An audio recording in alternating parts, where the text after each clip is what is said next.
Ya, kita mau masuk ke pembahasan terakhir ya, untuk bimbingan teknis ini, yaitu ini JSA ya, JSA. JSA itu bentuknya apa sih?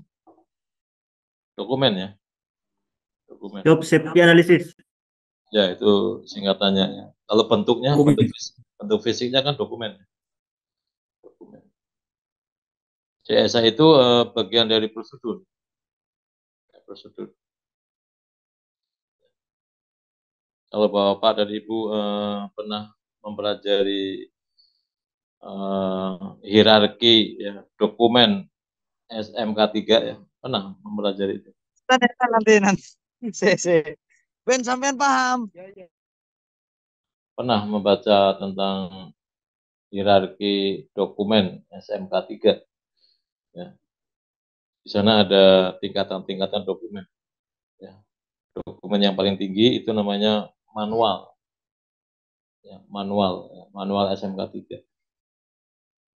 Terus itu level 1 ya, dokumen level 1. Dokumen level 2 itu prosedur sistem atau yang biasa kita sebut dengan SOP ya. Ada beberapa perusahaan yang menyebutnya SOP. Sebetulnya itu adalah prosedur sistem. Contohnya apa? Prosedur sistem. Prosedur yang Bapak dan Ibu kirim ke Prosid. 4 prosedur yang Bapak dan Ibu kirim. Itu masuk kategori prosedur sistem. Itu dokumen level 2. Kayak prosedur IPPL, prosedur inspeksi, itu masuk prosedur sistem. Dokumen level 3 Desa. namanya adalah prosedur WI. teknis. WI. Prosedur teknis. Nah, prosedur teknis bisa berupa JSA, bisa berupa WI, atau standar parameter, itu juga prosedur teknis. Menjelaskan standar ya, suatu objek. Ya. Standar tentang forklift ya, itu masuk ke prosedur teknis. Nah, itu level 3 ya. Nah, level 4 adalah formulir. Nah, JSA itu ada di prosedur teknis, dokumen level 3. Yang pertama tadi apa, Pak? Manual, manual ya. Manual SMK 3 atau SMKP lah kalau ditambang ya. Baik, yang akan kita bahas di sini adalah JSA. Nama lain dari JSA, analisa keselamatan pekerjaan. Kalau di Newmont ya, di Aman, menggunakan istilah JHA ya. Ya, JHA betul ya. JHA, Job Hazard Analysis. Ya, ini beda nama tapi sama. Beda nama tapi sama. Terus kalau di Vale ya, di Vale ya, siapa yang bekerja di Vale? Selain ada JSA, dikenal juga ada SOP. Ya, SOP ya. Yang dimaksud di sini adalah SOP teknis. Ya. Sebetulnya sama fungsinya dengan JSA. Sama. Yang berlaku di Vale ya. Ada JSA, ada SOP. Sebetulnya sama ini. Sama-sama ya, fungsinya. Sama-sama sebagai panduan ya, untuk melakukan suatu pekerjaan. Cuma bedanya ya kalau di Vale ini ya. Kebetulan di sini ada banyak yang bekerja di lingkungan Vale. Ya. Cuma bedanya kalau JSA itu yang membuat pengawas langsung. Gitu ya. Kalau SOP itu yang membuat level yang lebih tinggi. Ya, entah itu manajer atau lebih tinggi. Kalau JSA itu hanya berlaku di area yang menjadi tanggung jawab dari pengawas tadi. Jadi JSA itu hanya bisa digunakan untuk melakukan pekerjaan di area tersebut. Tapi kalau SOP itu bisa untuk area yang lebih luas. Itu ya. Betul ya, seperti itu ya, yang berlaku di Vale. Jadi jangan sampai bingung nanti. Apa sih bedanya antara JSA dengan SOP yang ada di Vale itu? Sebetulnya sama, ya. Sama-sama untuk panduan melakukan perusahaan. Baik, itu sebagai pengantar saja. Kita masuk ke pembahasan inti. Ya, seperti biasa kita coba cermati ya, elemen kompetensi apa saja yang perlu Bapak dan Ibu siapkan. Yang pertama, Bapak dan Ibu dituntut untuk mampu menginventarisasi tugas-tugas atau pekerjaan yang belum dilengkapi dengan dokumen JSA, yang belum ada dokumen JSA. Dan menentukan pekerjaan-pekerjaan mana saja yang akan dianalisis. Yang dimaksud akan dianalisis adalah yang akan dibuatkan dokumen JSA. Apa yang dimaksud dengan menginventarisasi? Apa menginventarisasi? Membuat daftar. Ya, daftar. Kali menang. Tapi pikir jawab ternyata.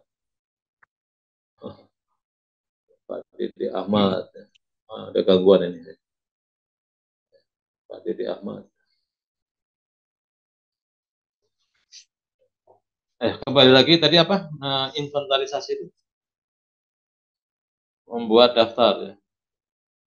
Ya, jadi di sini Bapak dan Ibu dituntut untuk mampu membuat daftar. Daftar apa? Daftar pekerjaan atau tugas yang belum dilengkapi dengan dokumen JSA, yang belum tersedia dokumen JSA.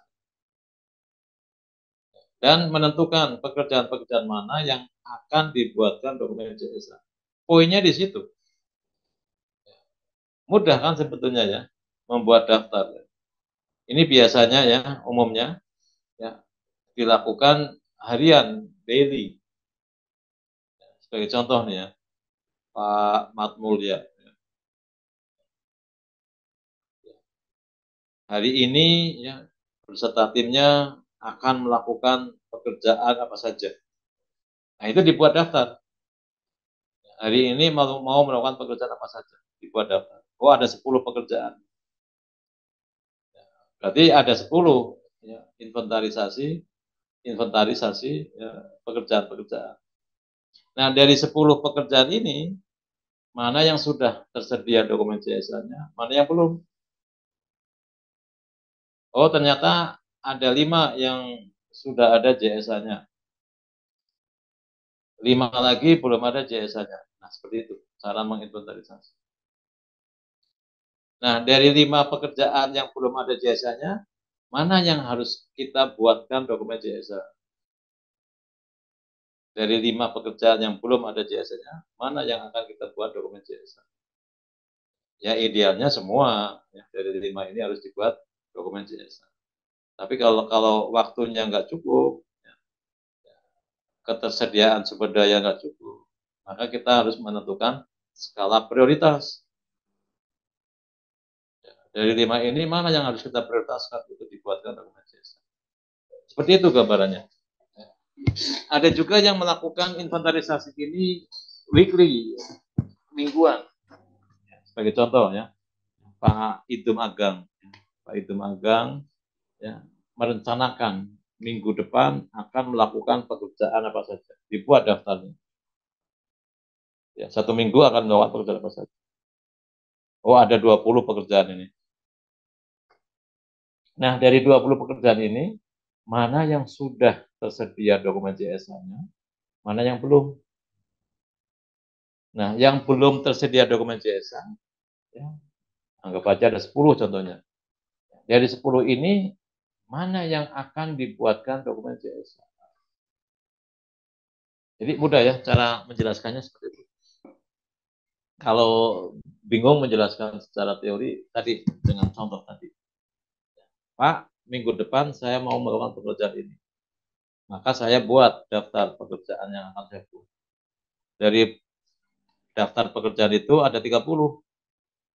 Dari 30 ini ternyata 20 yang sudah ada JSA-nya. Berarti 10 ini yang akan saya buatkan dokumen JSA. Seperti itu gambar.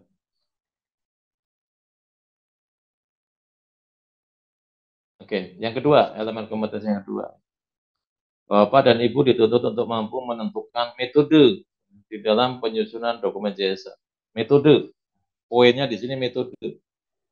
Ya, nanti kita akan bahas ya, bagaimana atau apa saja ya metode yang bisa kita gunakan untuk menyusun dokumen JSA.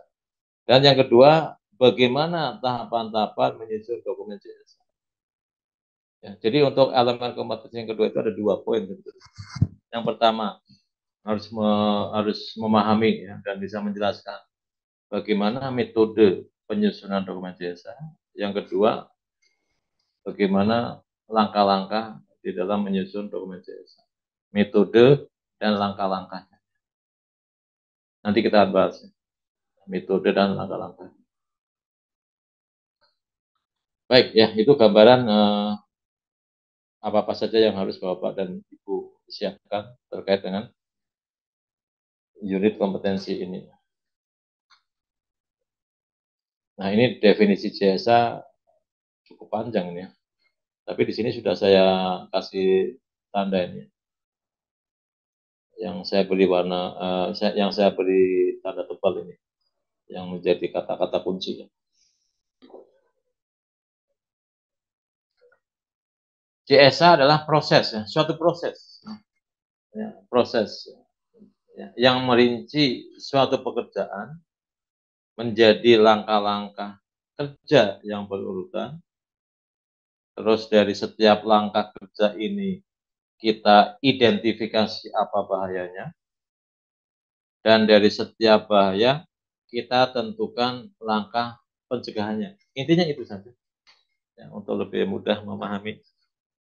Ya, jadi proses ya yang merinci suatu pekerjaan. Jadi kita punya pekerjaan nih Pak. Ya, terus kita rinci langkah-langkah kerjanya dari awal sampai akhir secara berurutan. Terus dari setiap langkah kerja kita identifikasi bahayanya. Dan dari setiap bahaya kita tetapkan langkah pencegahannya. Udah seperti itu.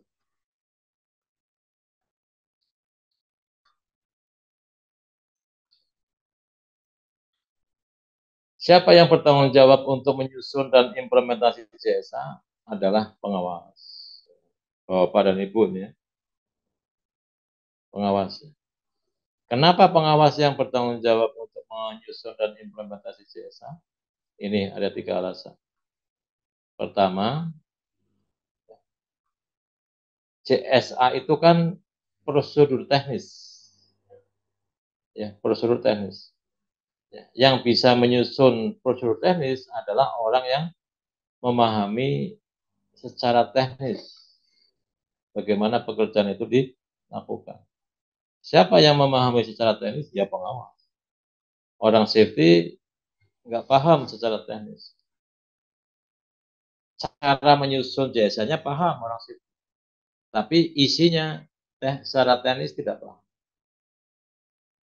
Ya.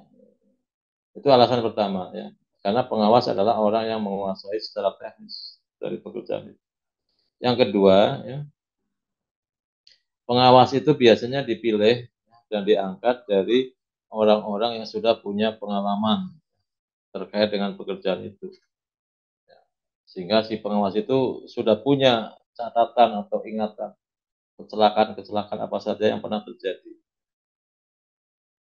Sehingga ketika menyusun dokumen JSA, tentunya ya, jauh lebih berkualitas.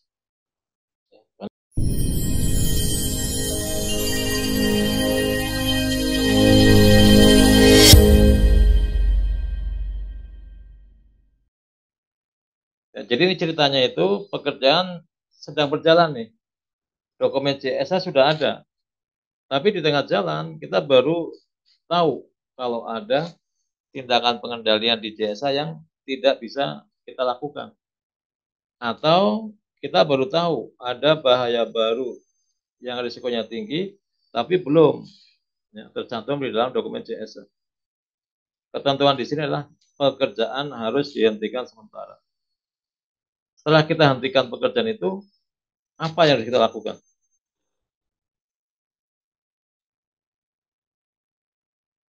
Apa yang harus kita lakukan? Merevisi JSA kembali, Pak. Merevisi dokumen JSA kembali, betul. Setelah direvisi, disosialisasikan kembali dan disosialisasikan kembali. Setelah itu baru pekerjaan dimulai kembali, dilanjutkan. Ya. Itu kalau yang kita gunakan adalah dokumen JSA. Kalau yang kita gunakan adalah SOP atau prosedur tugas, setelah kita menghentikan pekerjaan, apa yang kita lakukan selanjutnya?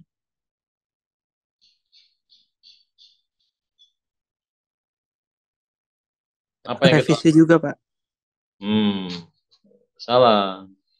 Kita pengawas tidak punya kewenangan untuk merevisi SOP atau prosedur tugas.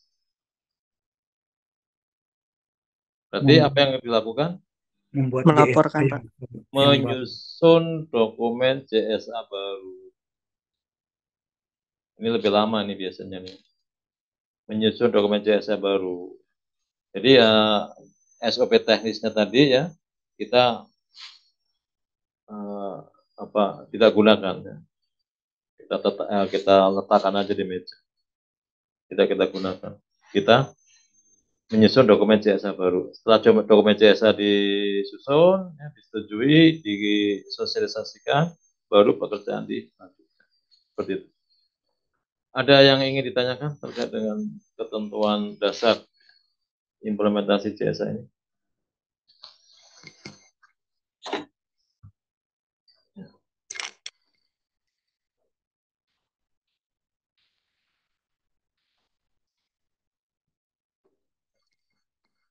Kalau nggak ada, kita lanjut ya.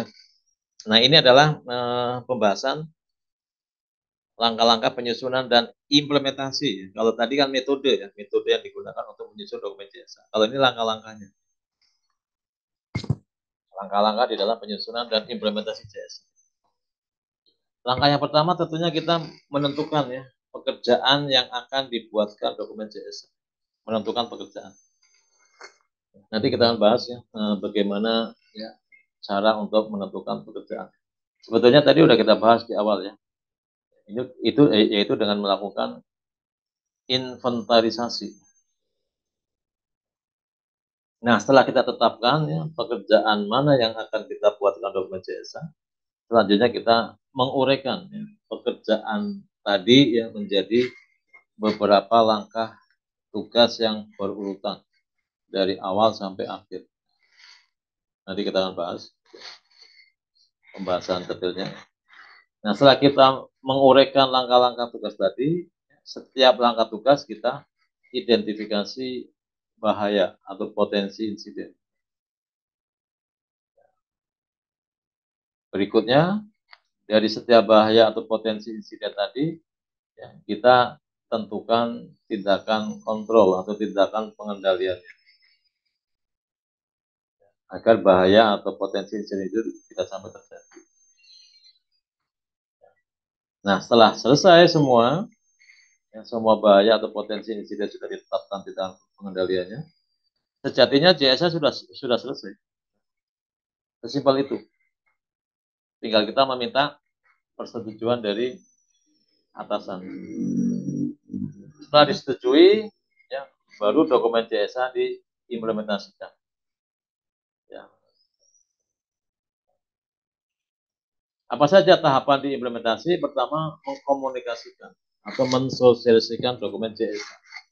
Apa saja yang harus kita perhatikan ya di tahapan mengkomunikasikan ini, nanti kita bahas. Setelah pekerja paham, selanjutnya pekerja melakukan pekerjaan. Pada saat pekerja sedang melakukan pekerjaan, ya, pengawas melakukan observasi tugas atau pengamatan. Tujuannya untuk memastikan bahwa semua pekerja melakukan pekerjaan sesuai dengan JSA.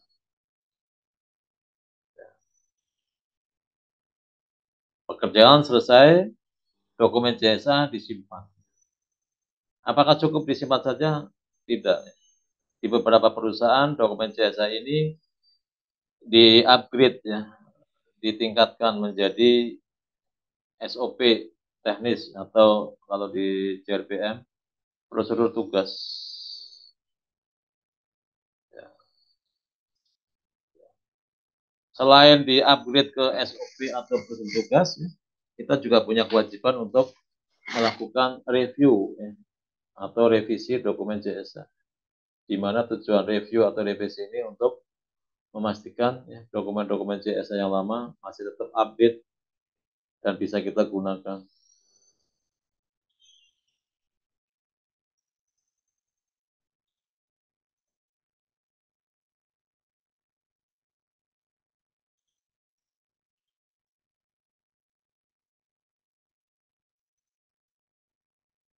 Baik, itu gambaran ya,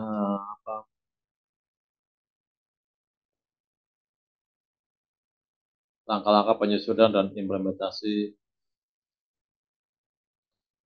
JSA. Ada pertanyaan sampai di sini sebelum kita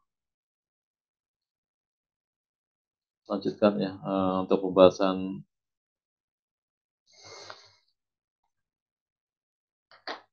detailnya ya. Nah ini penjelasan ya yang perlu kita pahami ya, terkait dengan bagaimana menentukan tugas atau pekerjaan yang akan dibuatkan dokumen JSA. Kalau mekanisme tadi udah kita bahas ya, yaitu dengan melakukan inventarisasi. Inventarisasi. Kita mau melakukan pekerjaan apa saja di inventarisasi. Dari pekerjaan-pekerjaan itu mana yang sudah tersedia dokumen JSA-nya, mana yang belum, ya. Bagi yang untuk pekerjaan-pekerjaan yang belum, ya maka itulah yang harus kita pilih mana yang akan dibuatkan dokumen JSA. Ya, idealnya semua pekerjaan yang belum ada dokumen JSA-nya kita buatkan dokumen JSA. Idealnya itu ya. Idealnya itu. Tapi kalau seandainya terlalu banyak ya dan kita tidak tersedia sumber dayanya, kita bisa memprioritaskan ya, dari pekerjaan-pekerjaan yang memiliki risiko tinggi atau yang disebut dengan tugas kritis. Ya. Itu ketentuannya itu ya. Ya, idealnya semua pekerjaan yang belum ada tersedia JSA atau SOP-nya itu dibuatkan dokumen JSA. Tapi kalau belum mampu, maka kita prioritaskan untuk pekerjaan-pekerjaan yang risikonya tinggi ya, atau tugas kritis. Bagaimana cara untuk menetapkan pekerjaan risiko tinggi? Ya, mudah dengan cara melakukan penilaian risiko. Dilihat dari tingkat frekuensi pekerjaan dilakukan atau pekerjaan itu keseringan menimbulkan kecelakaan. Ya, kalau menimbulkan keparahan, seberapa besar severity-nya, kita lihat dari likelihood-nya. Dan tambahan satu lagi, semua pekerjaan baru di mana kita belum punya pengalaman sebelumnya harus dibuatkan dokumen CSA. Semua pekerjaan baru. Oke, itu ketentuan dasarnya terkait dengan bagaimana menentukan tugas-tugas pekerjaan yang harus dibuatkan dokumen CSA. Ada pertanyaan sampai sini?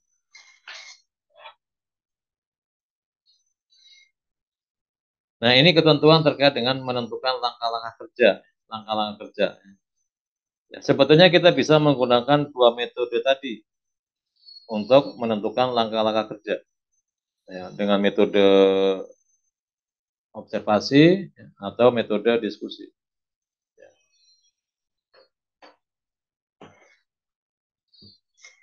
Nah, poin penting yang perlu diperhatikan saat menuliskan langkah-langkah kerja, yang kita tuliskan di dalam dokumen JSA itu adalah apa yang harus dilakukan. Apa yang harus dilakukan, bukan bagaimana melakukannya, bukan. Contoh apa yang harus dilakukan, membuka atau melepas baut roda menggunakan kunci roda. Itu apa itu? Apa yang harus dilakukan? Apa yang dilakukan? Membuka atau melepas baut roda menggunakan kunci roda. Bukan bagaimananya. Kalau bagaimananya nanti yang dituliskan itu memasukkan memasukkan kunci roda ke baut, memutar ke kanan sampai lepas, bukan itu. Nah, di sini ada ketentuan best practice ya, bukan ketentuan regulasi. Sebaiknya setiap JSA itu terdiri dari 7 sampai 10 langkah tugas. Ini sebaiknya ya, 7 sampai 10 langkah tugas. Alasannya apa? JSA itu adalah dokumen untuk pekerja. Ya, dokumen untuk pekerja. Ya, prosedur untuk pekerja. Kalau langkah tugasnya terlalu banyak, tentunya akan menyulitkan pekerja untuk memahami. Ini yang pertama. Kalau terlalu sedikit, ya, kalau terlalu sedikit, umumnya langkah tugas atau langkah kerja yang dituliskan terlalu umum, ya, terlalu umum, terlalu general. Ya. Contohnya ya, memasang tiang, ya, tiang bangunan. Ya. Itu kan umum sekali ya. Bagi pekerja yang baru bekerja belum punya pengalaman, belum tahu bagaimana cara melakukan memasang tiang bangunan. Itu terlalu umum.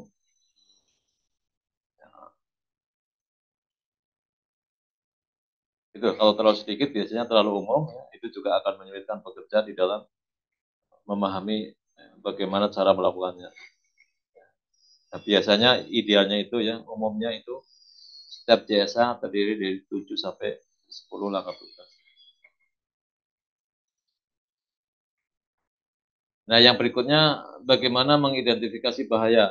Nah, kalau untuk pengawas yang sudah punya pengalaman ya, pengalaman kerja melakukan pekerjaan ini mudah. Ya. Tinggal mengekstrak saja, mengeluarkan aja dari pengalamannya. Oh, kalau pekerjaan ini, langkah kerja ini bahayanya ini. Tapi yang biasa, yang harus kita waspadai adalah untuk pekerjaan-pekerjaan yang baru. Kita belum punya pengalaman. Kita belum tahu ya bahaya-bahayanya.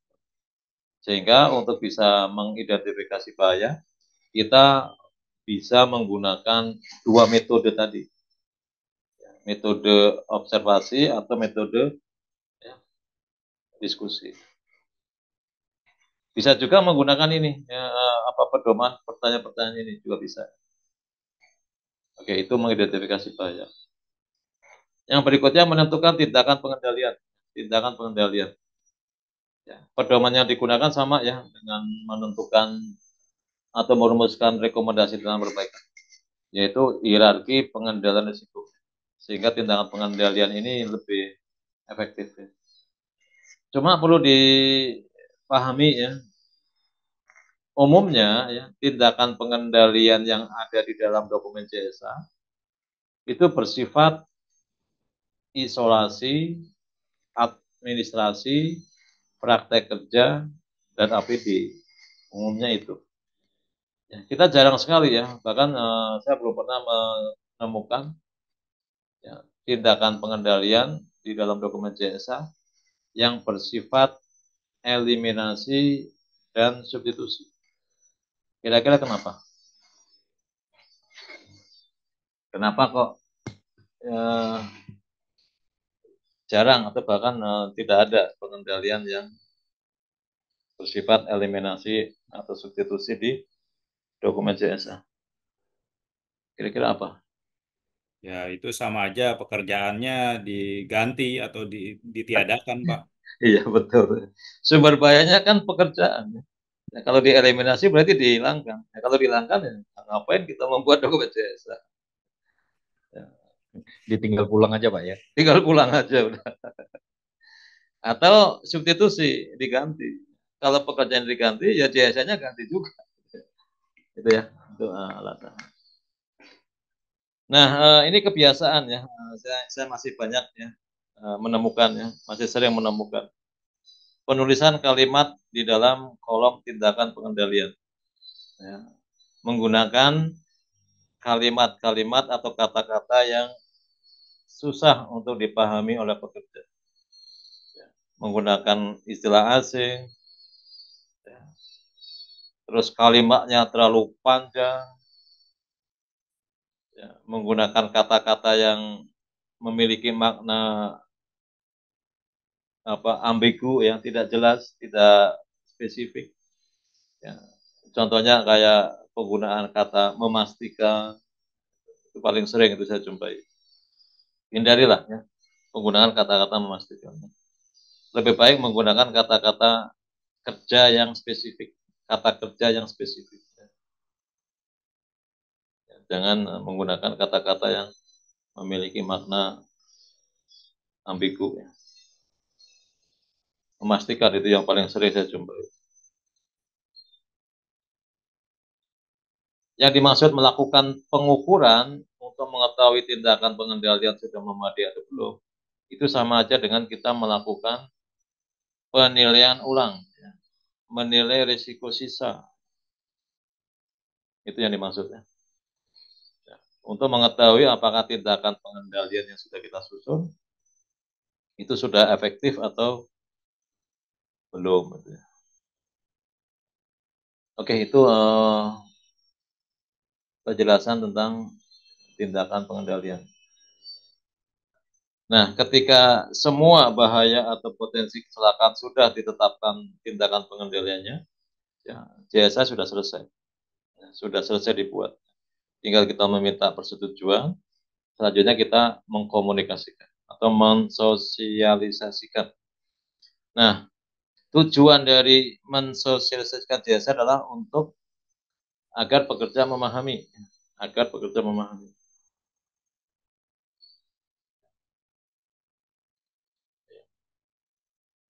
Bagaimana langkah-langkah kerja dilakukan, ya, bagaimana pengendalian yang dilakukan, itu dipahami. Karena ini tujuannya untuk pekerja memahami, ya, maka kita nggak boleh ya, melakukan komunikasi atau sosial jasa ya, dengan cara menyisipkan. Ya. Biasanya ini disisipkan, ya, sering saya jumpa ya, disisipkan pada saat safety talk ya. Oh sudah Pak, sudah disosialisasikan jasanya. Kapan? Tadi pada saat safety talk disisipkan ya. Pasti kalau hanya disisipkan, pekerja tidak akan bisa memahami. Waktu yang tepat untuk sosialisasi jasa adalah ketika pekerja akan melakukan pekerjaan. Biar efektif, ya, pekerja yang akan melakukan pekerjaan saja yang dilibatkan. Jangan terlalu banyak. Ya, ada waktu, ada kesempatan bagi pekerja untuk berdiskusi, bertanya. Ya. Kalau mereka tidak paham, bisa bertanya. Bagi pengawas, harus ada sesi untuk evaluasi, untuk mengetahui pekerja ini sudah paham atau belum. Ya. Cara melakukan evaluasi banyak ya, dengan melakukan simulasi itu paling bagus. Ya. Kalau tidak memungkinkan evaluasi, ya dengan cara meminta pekerja menjelaskan kembali, ya, atau dengan cara yang paling sederhana, ya, dengan tanya jawab ya. Tanya jawab. Nah, setelah pekerja mendapatkan sosialisasi CSA, sudah paham, maka pekerja melakukan pekerjaan. Pada saat pekerja sedang melakukan pekerjaan, maka pengawas harus melakukan observasi atau pengamatan untuk memastikan bahwa pekerja ya, mematuhi CSA, ya, melakukan pekerjaan sesuai dengan apa yang ada di CSA. Nah, setelah pekerjaan selesai dilakukan, maka dokumen CSA disimpan. Ya. Di beberapa perusahaan, ya, dokumen CSA ini akan digunakan sebagai dasar untuk menyusun SOP atau prosedur tugas. Ya. Jangan lupa juga untuk melakukan review dan revisi dokumen-dokumen CSA yang lama. Tujuannya untuk memastikan bahwa dokumen-dokumen CSA yang lama itu masih tetap update. Sehingga ketika kita akan menggunakan kembali, itu masih update, ya, masih bisa digunakan. Kapan kita bisa melakukan review dan revisi dokumen CSA? Intinya ya kapanpun bisa kita lakukan. Setelah pekerjaan selesai dilakukan, kita bisa lakukan. Atau kalau kita baru ingat nih, ada ada bahaya baru yang belum masuk ke dalam dokumen CSA. Ya, silakan segera direvisi. Atau jika terjadi perubahan langkah tugas, metode kerja, peralatan yang digunakan berbeda, ya, silakan di-review. Ya. Minimal ketika kita akan melakukan pekerjaan yang sama, ya, maka dokumen CSA tersebut direview. Minimal itu. Kalau terjadi kecelakaan, pasti ya dokumen CSA-nya harus dokumen CSA yang terkait dengan kecelakaan itu harus di-review. Baik, itu Bapak dan Ibu untuk pembahasan pembahasan modul CSA. Ada yang ingin ditanyakan sebelum kita akhiri? Ya. Saya menambahkan satu slide lagi. Ini tentang work permit system atau sistem izin kerja.